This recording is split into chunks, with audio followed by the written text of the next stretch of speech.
Well, I've been stationed on aircraft carriers, submarines, several shore duty stations, independent duty, a tour at Navy JAG headquarters in D.C., and a tour in Iraq, which was probably my most fulfilling in the 22 years on active duty. I was in my tour in Iraq, I was the officer in charge for the legal research cell for Task Force 134.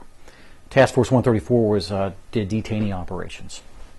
And my job was to prepare the prosecution packages that we tried the detainees and terrorists. Now, it wasn't the United States tried them. We actually turned over the evidence to the Central Criminal Court of Iraq, and they actually prosecuted the terrorists. It wasn't the United States. But my job was to prepare these prosecutions. Could you tell us more about the prosecutions? Well, one aspect of that was the little shack that was next to mine. It was the Combined Explosives Exploitation Cell, and it was a forensic lab in Iraq at Camp Victory. And they had approximately 368 positive identifications of individuals who made IEDs, roadside bombs. And they were able to get the identifications from fingerprints, from the components themselves or on the electrical tape when they made these things.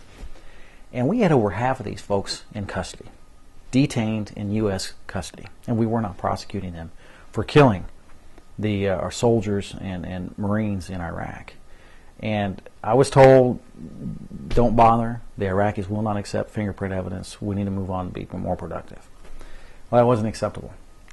I started a training program for the Iraqi judges on fingerprint evidence and how to use it in court.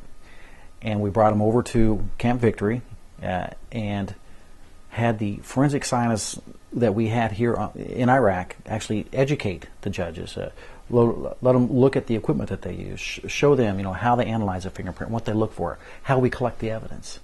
And it took a little while, but at the end of the day they accepted fingerprint evidence in court. But that wasn't the biggest challenge. The biggest challenge was getting the other approximately 31 agencies in Iraq to Iraqi it down, so to speak, get the forms looking similar so the Iraqis wouldn't be confused. That was the largest challenge. But we didn't get everyone to do exactly what I wanted, but we got it close enough that the Iraqis would accept it. And by the time I left Iraq, we got our first prosecution and death penalty for IEDs based upon fingerprint evidence. I don't think leadership skills come from one tour. I believe for me, it's come from my entire 22 years in the United States Navy.